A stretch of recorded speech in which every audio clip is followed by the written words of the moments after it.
여러분 역사상 가장 그 위대한 미술가를 뽑으라면 어떤 사람을 뽑겠습니까? 역사상 가장 훌륭하고 아마 위대한 미술가를 뽑으라면 아마 미켈란젤로를 뽑을 수가 있습니다. 그가 시스틴 교회의 청정에 있는 그 벽화를 그리고 있을 때였습니다. 아래에서는 그 높은 천장을 보니까 무엇을 그리는지 잘 모르잖아요. 근데 이 미켈란젤로가 열심히 천장에 매달려서 선을 하나하나 정말 열심히 이렇게 그리고 있었습니다. 근데 같이 일하던 친구가 밑에서 이렇게 이야기합니다.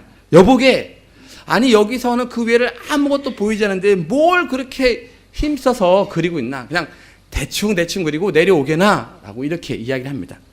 그러자 이 미켈란젤로가 친구를 향해 소리칩니다. 여보게, 이 그림을 다 그린 후에 이 그림의 성과가 어느 정도인가 제일 잘 아는 사람이 누구일까? 응? 누구라고 생각하나? 라고 이렇게 묻습니다. 아, 그야 자네지. 누구긴 누구겠어? 그래, 맞네. 내가 알고 또 하나님이 아시는 한 나는 이 그림을 최선을 다해서 그릴 수밖에 없다네. 라고 미켈란젤로가 그 친구에게 대답을 하였습니다. 그렇습니다. 자기 자신의 삶은 어느 누구보다도 또 자기 자신이 너무나 잘 알고 있습니다.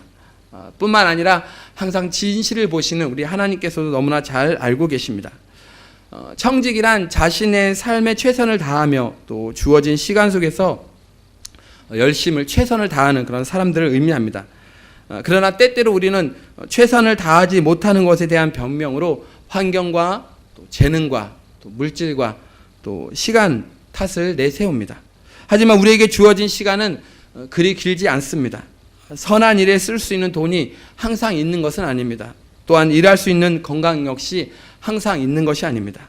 하나님의 나라를 위하여 일할 수 있는 기회도 그렇다고 항상 있는 것이 아닙니다.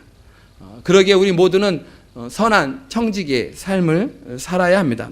오늘 본문에서 베드로는 로마 제국의 박해로 여러 가지 시험과 또 환난과 고난을 당하는 성도들에게 각자가 받은 그 사명을 하나님의 청지기임을 기억하라고 말씀하고 있습니다. 청직이라는 말은 이 청직에서 나왔습니다. 한번 비춰주시겠어요? 청직, 예, 청직 한자에서 나오는데요. 청자는 무슨 청자죠? 예, 아시면서 대답 안 하시는 거 알아요? 광청청자죠.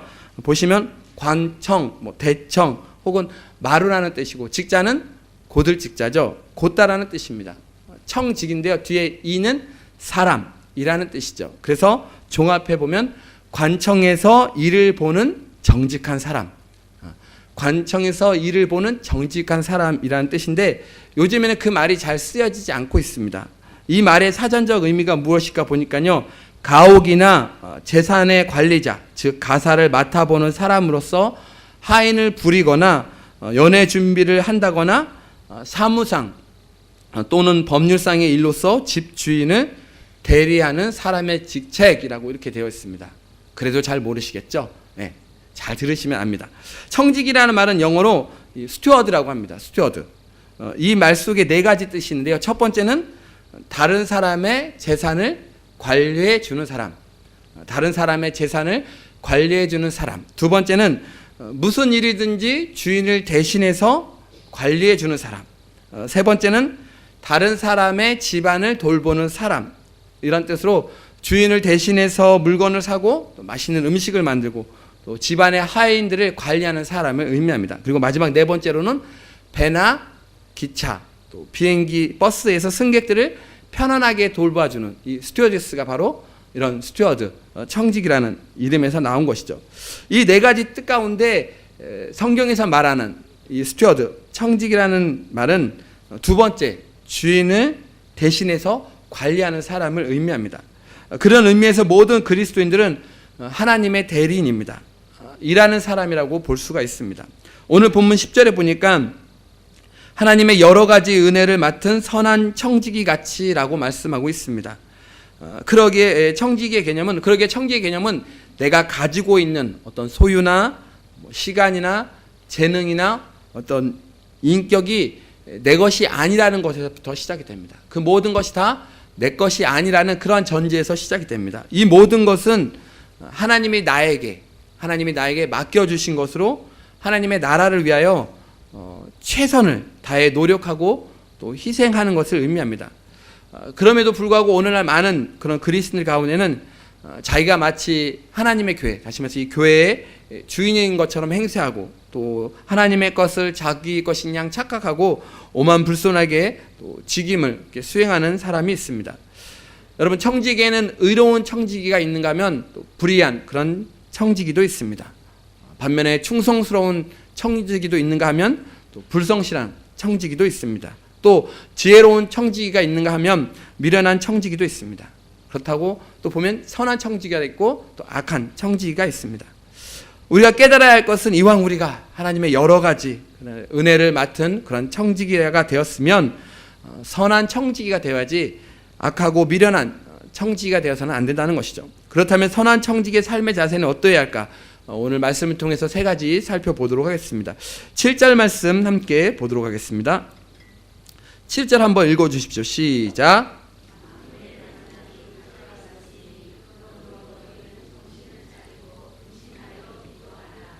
만물의 마지막이 가까이 왔으니 그러므로 너희는 정신을 차리고 근신하여 기도하라. 선한 청지기로서 헌신하려면 무엇보다도 오늘 말씀 7절에 보니까 기도하는 일에 힘써야 한다라고 말씀하고 있습니다. 헌신하는 일에는 힘쓰면서도 또 기도하지 않는다라면 하나님께서 원하시는 그런 헌신을 할 수 없습니다. 그런데 여기서 우리가 주목해야 볼 것은 만물의 마지막이 가까웠다는 것입니다. 7절 앞부분에 만물의 마지막이 가까웠다라고 말씀합니다. 이 말은 이제 남은 때가 얼마 되지 않았다는 것이죠. 지금은 어느 때보다 예수 그리스도를 위해 살고 또한 예수 그리스도를 섬기는데 그 시간이 이제 얼마 남지 않았다는 것을 의미합니다. 그러기에 우리는 기도하면서 헌신해야 합니다. 기도하지 않고 헌신하게 되면 교만하게 됩니다. 하나님의 뜻대로 헌신하는 것이 아니라 내 마음대로, 내 생각대로, 내 경험대로, 내 지혜대로 헌신하게 됩니다. 그러다 보면은 신본주의적인 헌신이 아니라 인본주의적인 바로 사람 중심의 헌신이 되고 마는 것입니다. 그래서 기도 없이 헌신하는 것처럼 위험한 것은 없습니다. 계속해서 정신을 차린다는 말은 올바른 마음, 침착한 마음을 의미하고요. 근신한다는 말은 환경에 따라서 이렇게 흔들거나 요동하는 것이 아니고 마음의 중심을 꽉 잡는 그 조심성을 의미합니다.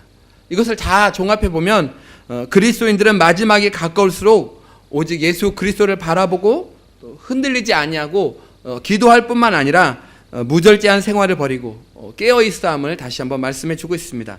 마지막 때인 지금은 정신을 차리기 힘들 정도로 굉장히 초스피드한 그런 시대에 살아가고 있습니다. 정말 정신없이 변화하고 있고 할 일이 너무나 많은 그런 세상 가운데 있습니다. 근데 문제는 할 일은 많은데 무슨 일을 어떻게 해야 할지 모른다는 것이죠. 이러한 마지막 때에 베드로는 우리에게 기도하라라고 권면하고 있습니다. 기도하면 우리는 어떻게 살아야 할지, 무엇을 해야 할지, 무엇을 먼저 해야 할지, 무엇이 정말로 가치 있는 일인지 우리 지혜를 얻게 되는 것입니다.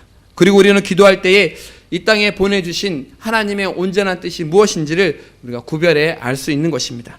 사람들은 대개 기도할 때에 어떤 문제에 대해 그 문제의 해결을 위해서 기도하는데 사실상 우리가 기도하는 더 중요한 이유가 있습니다. 그것은 문제 해결보다는 하나님의 뜻을 발견하기 위하여 우리의 삶의 목적과 또 하나님의 뜻을 올바로 발견하기 위해서 우리가 기도해야 하는 것이죠. 그러므로 힘들 때 힘들고 어렵고 지치고 이럴 때만 기도하는 것이 아니라 우리가 바쁠 때에도 기도가 필요합니다. 그런데 사람들은 바쁠 때는 마음이 분주해서 오히려 더 기도하지 않습니다. 그러나 바쁠 때야말로 더욱 기도가 필요한 때입니다. 기도해야 할 시기인 것입니다.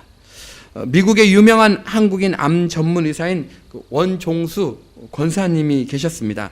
암 환자 환치율이 높다는 그런 소문이 퍼지고 나서 그분 병원에는 아침 저녁으로 참 많은 환자분들이 방문을 하게 되었습니다.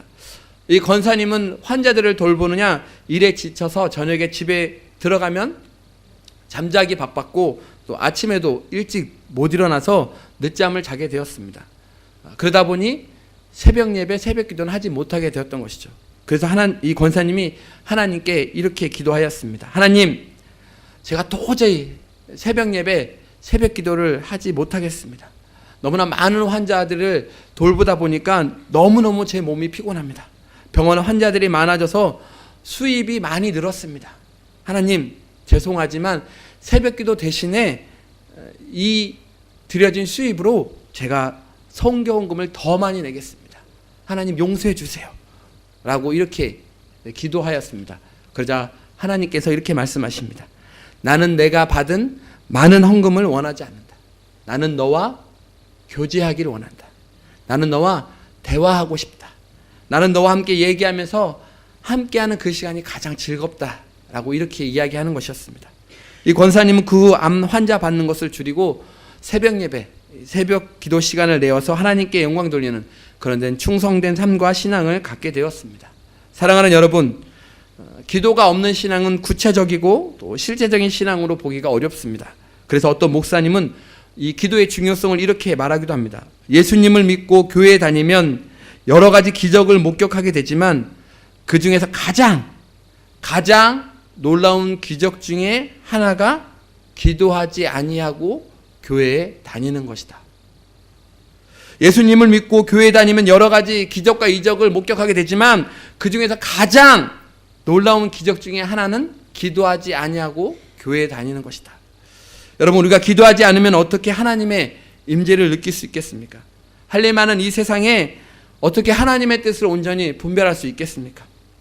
기도를 통해 하나님의 능력을 힘입고 날마다 승리하는 인생이 되시기를 주님의 이름으로 축원합니다.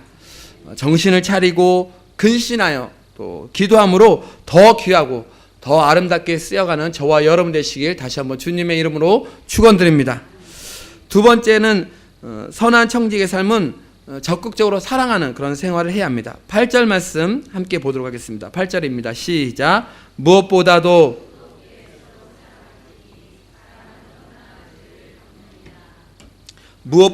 뜨겁게 서로 사랑할지니 사랑은 허다한 죄를 덮는다라고 말씀하고 있습니다.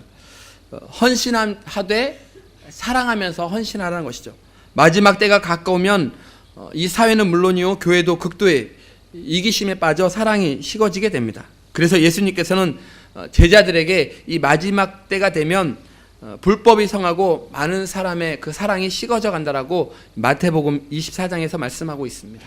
그러기에 헌신할 때 무엇보다도 필요한 것이 있다면 그것은 바로 사랑입니다. 사랑이 없는 그 헌신은 자기 만족을 위한 헌신이 될 수도 있습니다. 사랑이 없는 헌신은 좀 삭막합니다. 사랑이 없는 헌신은 하나님께서 기뻐하지 않으십니다. 그러기에 베드로는 헌신할 때에 좀 진지함과 또 열심의 그 헌신도 중요하지만 무엇보다도 사랑에 헌신할 것을 말하고 있습니다. 개역 한글판, 우리가 가지고 있는 성경은 지금 개역 개정인데요. 이 전에 앞에 있는 버전 개역 한글판에 보면 무엇보다도 열심으로 서로 사랑할지라라고 말씀하고 있습니다. 여기에서 열심이란 열성적으로 뿐만이 아니라 좀 지구력을 가지고 아주 오랫동안 사랑하라는 것입니다. 그러므로 마지막 때를 임하는 성도는 무엇보다도 예수님으로 맡은 새 계명, 내가 너희를 사랑한 것 같이 너희도 서로 사랑하라는 그 말씀을 우리 힘써 지켜야 합니다. 근데 정말 중요한 것은 우리가 말과 혀로만 사랑하는 것이 아니라 오직 행함과 진실함으로 우리가 사랑할 수 있어야 하는 것이죠. 또한 그 사랑은 일반적인 그런 사랑이 아니라 뜨겁게 피차 사랑해야 하고 무엇보다도 열심으로 서로 사랑해야 합니다. 그뿐만이 아니라 이것과 함께 수반되어야 할 것은 사랑을 구하는 사람은 형제의 허물, 다시 말해서 죄를 덮어줄 수 있어야 합니다. 왜냐하면 사랑은 허물을 가리우는데 그 허물을 덮어주는 사람은 사랑을 구하는 사람이기 때문입니다. 그러므로 성도는 모든 일들을 사랑으로 행할 수 있어야 하고 또 심지어 사랑으로 또 서로 종로를 살 수 있어야 합니다. 그렇다면 사랑을 실천하기 위해서는 어떻게 해야 될까? 8절에 말씀하고 있는 것처럼 사랑의 첫 번째 단계는 허다한 죄를 덮는 것입니다. 제가 한 거 아니에요? 갑자기 그래도 제가 한 거 아닙니다. 자, 사랑의 상대방의 허물을 덮어줄 때 진정한 이 용서와 사랑이 정말 싹트게 됩니다. 우리는 다 부족한 사람이고 연약한 사람들이고 또 모자른 사람이고 실수가 많은 그런 사람들입니다. 그렇기 때문에 우리는 서로 이 허물을 덮어주고 또 적절할 때 용서해야 합니다. 성경은 말세가 될수록 사랑이 점점점 메말라져 간다라고 말씀하고 있습니다. 그래서 이 시대를 살아가는 우리들에게 정말 열심으로 사랑하라고 말씀합니다. 우리는 서로 사랑을 주고받으며 사랑의 빚진 자들이 되기에 힘써야 합니다. 하나님은 우리 성도들이 빚지는 것을 싫어하십니다. 그러므로 되도록 이 빚은 지지 않도록 해야 합니다. 그런데 성경을 보면 이 빚을 많이 지어도 좋은 것이 하나 있습니다. 로마서 13장 8절에 보면 피차 사랑의 빚 외에는 아무에게도 아무 빚도 지지 말라. 남을 사랑하는 자는 율법을 다 이루었다라고 말씀합니다. 이 구절에서 두 가지 핵심적인 거 있죠. 하나는 아무에게든지 아무 빚도 져서는 안 된다는 것입니다. 그런데 동시에 사랑의 빚은 예외라는 것이죠. 옆에 한번 보세요. 사랑의 빛이 있나 아니면 졸려갖고 동태 빛이 있나. 나는 여러분이 사랑의 빛이 있기를 축원합니다. 반짝반짝 하시죠? 그러므로 사랑의 빛은 많이 질수록 좋은 겁니다. 사랑하는 여러분, 사랑을 많이 꾸어주시기 바랍니다. 하나님께서는 하나님의 사랑하는 자녀들이 사랑을 주고받는 것을 굉장히 기뻐하십니다. 그래서 다른 사람을 사랑하는 자를 율법을 다 이루었다라고 말씀하고 있습니다. 그런데 우리가 다른 사람을 사랑할 때 특별히 다음과 같은 세 가지 축복을 받게 됩니다. 첫 번째, 사랑하면 죄와 허물이 보이지 않게 됩니다. 그것이 바로 행복인 것이죠. 두 번째로, 사랑하면 인생의 짐이 덜어집니다.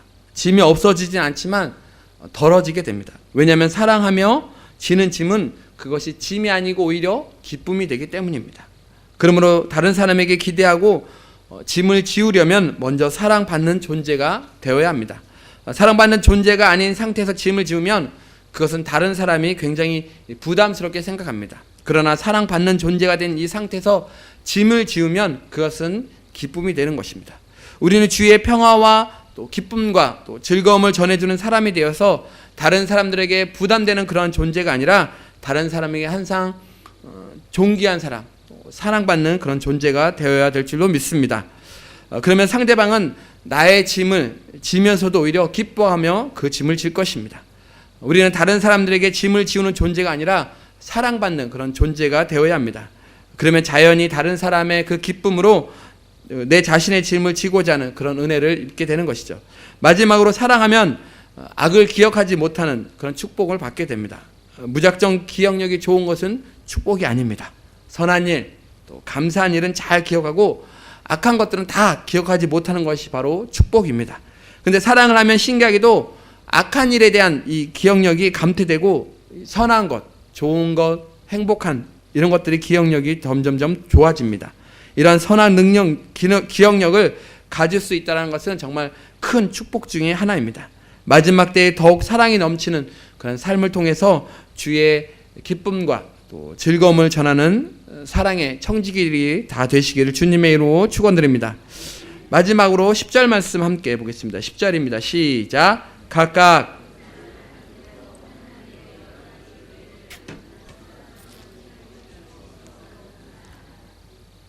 마지막 때니까 지금 제가 길 다 가네요. 각각 은사를 받은 대로 하나님의 여러 가지 은혜를 맡은 선한 청지기같이 서로 봉사하라라고 되어 있습니다. 아까도 말씀드렸듯이 청지기란 주인의 재산을 맡아서 주인의 뜻대로 관리하는 자, 매니저라고 할 수가 있습니다. 하나님께 받은 은사를 필요한 곳곳에 잘 활용하여서 충성되는 자가 바로 선한 청지기입니다. 하나님께 받은 은사를 활용하여 충성할수록 하나님께서는 더 큰 능력을 부어주실 줄로 믿습니다.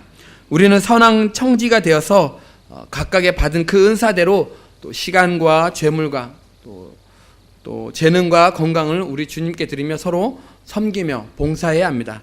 9절에 보면 서로 대접하기를 라고 되어 있는데, 대접은 이 사랑의 행동을 말합니다. 요한복음 13장 14절에 보면 내가 주와 또는 선생이 되어 너희 발을 씻었으니 너희도 서로 발을 씻어주는 것이 옳다라고 말씀하고 있습니다. 예수님은 우리를 위해 죽으셨습니다. 예수님은 이 세상에 오실 때에도 섬김을 받으려 온 것이 아니라 섬기려 하고 우리를 대신하여 십자가의 대속물로 주시려고 오셨습니다. 그분은 철저하게 섬기는 자로 오셨고 또 섬김으로 그의 마지막 일생을 마감하셨습니다. 그렇다면 우리도 예수님의 삶을 본받아서 섬기는 그런 자세로 살아야 합니다. 인간의 성공은 은혜를 아는 데 있고 또 은혜를 베푸는 데 있습니다. 인생의 의미는 얼마만큼 이 성공했냐에 있는 것이 아니라 얼마만큼 서로 섬기며 살아느냐에 있습니다. 그런 의미에서 사랑하고 또 서로 대접하며 섬기는 그 삶이야말로 최상의 가치가 있는 그런 삶입니다. 우리가 서로 대접하면서 살아야 하는 이유는 우리 주님께서 우리 같은 죄인을, 허무많은 저와 여러분들을 하나님의 자녀로 삼아주시고 또 하나님의 그 나라를 기업으로 주셨기 때문입니다. 하나님께서 우리를 이렇게 은혜로 받아주셨고 대접해 주셨기에 이제 우리도 다른 사람들을 대접하면서 살아야 합니다. 히브리서 13장 2절에 보면 손님 대접하기를 잊지 말라. 이로써 부지 중에 천사들을 대접한 이들이 있었다라고 말씀하고 있습니다. 아브라함은 손님 대접을 잘 하다가 천사를 대접하게 됩니다. 손님 대접을 잘 하다 보면 주님을 대접할 수도 있습니다. 마가복음 10장 45절에 보면 예수님께서 이렇게 말씀하십니다. 인자가 온 것은 섬김을 받으려 함이 아니라 도리어 섬기려 하고 자기 목숨을 많은 사람의 대속물로 주려 함이니라. 예수님의 그 십자가, 지금 우리가 사순절을 보내고 있는데요, 예수님의 그 십자가는 섬김의 극치입니다. 영국의 철학자이며 수학자인 알프레드 로스 화이트헤드라는 사람이 있습니다.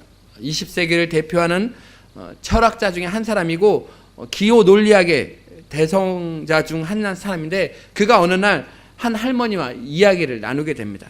이 할머니는 화이트헤드에게 매우 확신에 찬 그런 목소리로 그에게 예수님을 믿냐라고 복음을 전합니다. 그리고 만약 예수님을 믿지 않는다라면 어떻게 죽음을 맞이할 수 있겠냐며 질문을 던집니다. 그날 이후로 이 화이트헤드는 잠을 이룰 수가 없었습니다. 왜냐하면 사람들이 자신을 향해 세계적인 학자라고 말을 하지만 그러나 죽음 이후에 대해서는 아무것도 모르고 있었기 때문입니다. 그래서 그 이튿날 교회 종소리를 듣고 그는 교회로 향하게 됩니다. 근데 그 교회 목사님이 보니까 영국에서 가장 뛰어난 물리학자 화이트헤드가 이 자리에 앉아 있는 것을 보게 됩니다. 굉장히 긴장하게 되죠. 그래서 그날 열심히 설교합니다. 하지만 죽을 쓰고 맙니다. 그래서 그 다음 주일 열심히 준비를 해서 설교 제목을 물리학과 하나님이라는 제목으로 설교를 열심히 합니다. 그리고 그 다음 주에는 수학의 질서와 하나님이라는 제목으로 또 열심히 설교를 준비해서 말씀을 선포합니다. 그리고 나서 화이트헤드가 맨 앞자리에 앉아서 열심히 설교를 듣고 있었습니다. 예배가 다 끝난 뒤 이 화이트헤드는 목사님을 나가면서 이렇게 인사를 나눕니다. 목사님은 자기가 설교를 잘해서 찾아온 줄로 알았습니다. 화이트헤드는 조심스럽게 이 목사님에게 이런 말을 합니다. 내가 이 교회에 온 목적은 예수님의 그 복음과 또 할머니가 확신한 그 천국의 이야기를 듣고 싶었기 때문입니다. 그런데 설교 시간에 예수님의 복음이나 천국에 대해서는 단 한마디도 언급하지 않으셨습니다. 라고 이렇게 이야기하는 것입니다. 사랑하는 여러분, 우리의 소망은 예수 그리스도에게 있습니다. 우리들의 대화 속에는 예수님이 있어야 합니다.